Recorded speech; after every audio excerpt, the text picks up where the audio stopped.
নমস্কার, রাধে রাধে। আশা করি সবাই ভালো আছেন। ভোট পর্ব ডান, সব কিছু শেষ। এবার 4 তারিখ রেজাল্টের অপেক্ষা। রেজাল্ট বেরিয়ে গেলে কে জিতবে কে হারবে সব তো ফয়সাল্লা হয়ে যাবে। কিন্তু আমাদের মেন কথা, যার জন্য আমরা ভোট দিলাম, যেগুলোর জন্য ভোট দিলাম, সত্যি কি সেগুলো ঠিক হবে? চলুন এক নজরে ভোটের হওয়ার আগে একটু মেডিকেল সিস্টেম নিয়ে কথা বলা যাক। আমার নাম শুভ্রজ্যোতি চ্যাটার্জি, একজন সার্জারি এবং অ্যানাস্থেশিয়া টেকনোলজিস্ট। পড়াশোনা শুরু করেছি 2016, শেষ করেছি 2024। 25 অবধি ইন্টার্নশিপ, দেন ওয়ার্কিং পারসন। তো আশা করি 8-9 বছর তো এই লাইনে হয়ে গেল। তো নিজের মতামত প্রকাশ করতে আই থিঙ্ক দ্বিধাবোধ হবে না। তো আমার শুরুটা Murshidabad, then Bangalore, then again come back to my মাতৃভূমি। আজকে চলুন একটু মেডিকেল সম্বন্ধে জানা যাক, যে বর্তমান পরিস্থিতিতে আমাদের বেঙ্গলের মেডিকেল সেক্টর কেমন। এখানে স্বাস্থ্যসাথী যা যা প্রক্রিয়াতে মানুষ অ্যাডমিশন, আমি সেইগুলো নিয়ে কথা বলতে চাই না। আমি এখানে কথা বলতে চাই একটা মেডিকেল জিনিসের বেসিক নিডসের জন্য। আমাদের ওয়েস্ট বেঙ্গলে উত্তর থেকে দক্ষিণ, পূর্ব থেকে পশ্চিম, যদি যতগুলো আমাদের ডিস্ট্রিক্ট আছে একটু ক্যালকুলেট করে দেখবেন, প্রত্যেকটাতে যা মেডিকেল কলেজ আছে সেটা অনেকটাই, আরও হতে পারতো, বাট আপাতত চলো ধরে নিলাম অনেকটা। আজকে এই মেডিকেল কলেজগুলোর অবস্থা দেখেছেন? কেউ খেয়াল করেছেন? মতামত অন্য হতেই পারে, কিন্তু ভেতরের মতামতটা একটু দিই। আজকে এই নার্সিংহোম যেগুলো গড়ে উঠেছে, এই হসপিটাল থাকার পরেও কেন? যাতে মানুষের ট্রিটমেন্ট আরও ভালো পায় এবং প্রপার ট্রিটমেন্ট পাচ্ছে। সত্যি কি পাচ্ছে? আমি একজন বর্ধমানের বাসিন্দা। আমি 2024 এখানে আসার পর আপাতত এখানে কাজ শুরু করি। একটা অদ্ভুত জিনিস দেখতে পাই, জানেন তো? এই কথাটা নোট করে রাখুন। ওয়েস্ট বেঙ্গলের বর্তমান পরিস্থিতি এরকম, আপনার কাছে টাকা থাকলে বা না থাকলে তার উপর ডিপেন্ড করবে না যে পেশেন্ট বাঁচবে, আপনার ভাগ্যের ওপর ডিপেন্ড করবে। কারণ আপনার পয়সা থাকলেও পেশেন্ট মরবে, না থাকলেও পেশেন্ট মরবে। আর যদি বেঁচে যায়, গিয়ে পুজো দিয়ে আসবেন হনুমান মন্দিরে গিয়ে, কারণ আপনার পেশেন্ট ফিরে এসছে। It's a huge things.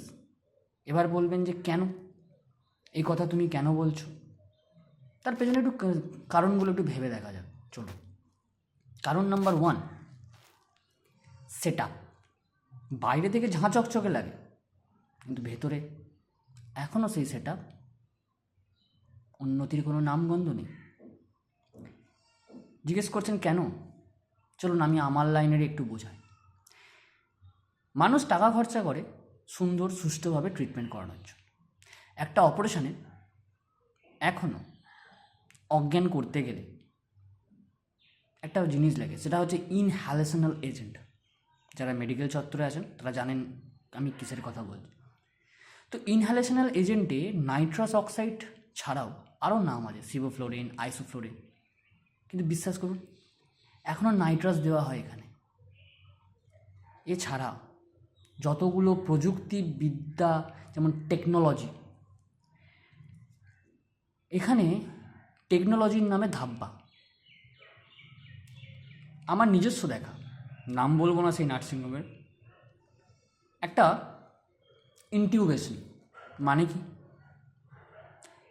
একটি নল যেটা আপনার মুখের মধ্য দিয়ে এন্টার করবেন, যেটা আপনাকে শ্বাসনালীতে গিয়ে পৌঁছাবেন, যেটা আপনি অপারেশনের সময় যখন আপনার কোনো সেন্স থাকে না, সেই সময় ওয়ার্ক স্টেশন, মানে যেটাকে আমরা কৃত্রিমভাবে প্রস্তুত করা এক টেকনোলজি, যার মাধ্যমে আপনার শ্বাস প্রশ্বাসের ক্রিয়াটাকে ভালো করে বজায় রাখবে,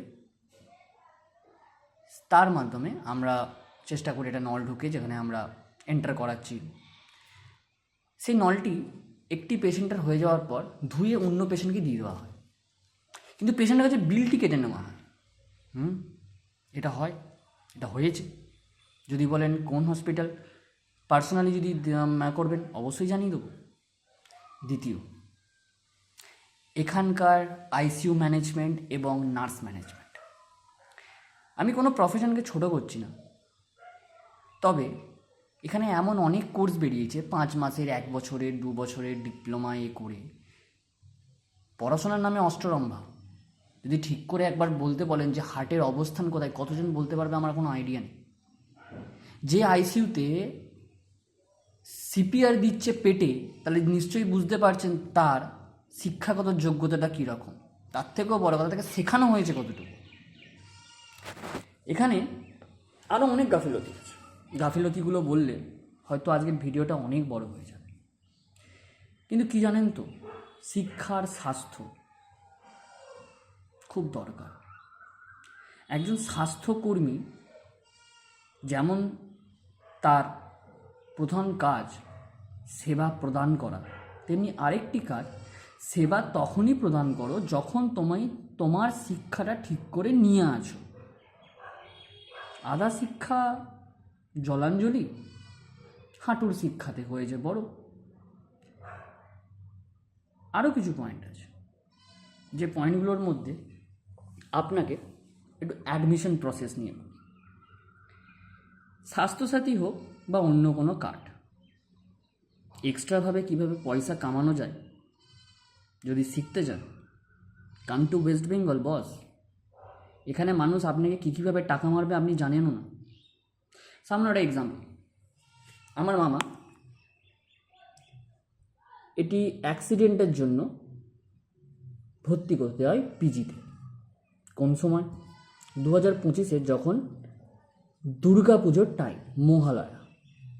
বুঝতেই পারছেন আমাদের ওয়েস্ট বেঙ্গল কতটা বিপুল পরিমাণে জনসংখ্যা থাকে এই সময়টাতে। কিন্তু আজব করার বিষয় এমন লাগলো, পিজি হসপিটালে গিয়েও আমাকে বেড চাইতে হয়েছে একজন মন্ত্রীর কাছ থেকে কথা বলে, যে আমাকে একটু সিটটা ব্যবস্থা করে দিন না, আমার পেশেন্টের খুব বাড়াবাড়ি অবস্থা। তাহলে আমরা যে হসপিটালগুলোতে আমাদের ফ্রি চিকিৎসা করা দরকার, সেই হসপিটালগুলোতে আজকে নেতার হাত ধরে ঢুকতে হয়। কোনোদিন শুনেছেন যে মেডিকেল কলেজে আজকে ইউনিয়ন, পার্টি, পলিটিক্স? ওয়েস্ট বেঙ্গলেই দেখতে পাবেন। এখানে কলেজে পার্টি পলিটিক্স ছাড়া তো কোনো কথাই হয় না। আপনি পার্টি ছেড়ে, পলিটিক্স ছেড়ে শিক্ষাগত যোগ্যতার জন্য করে আপনি পাস করবেন? Sorry boss, you are in different state. এই স্টেটে হবে না, আরও আছে। শুনলে হয়তো আপনার চোখটা সত্যি জলে ভেসে যাবে। আচ্ছা, এগুলো কি সমাপ্ত হয় না? এগুলো কি শুধু আমরা ভোগ করেই চলব? এত কষ্ট করে টাকা কামাই যাতে আমরা অসুস্থ হলে আমরা সম্পূর্ণ ভালোভাবে চিকিৎসা পেতে পারি। তাই এখনকার দিনে ওয়েস্ট বেঙ্গলের অবস্থাটা ঠিক এরকম, যতক্ষণ বেঁচে আছেন সুস্থ অবস্থায় বাস ওইভাবেই থাকুন। যদি আপনি হসপিটালে ভর্তি হন, ওষুধের থেকে হনুমান নাম করুন, হয়তো সে এসে বাঁচিয়ে দেবে।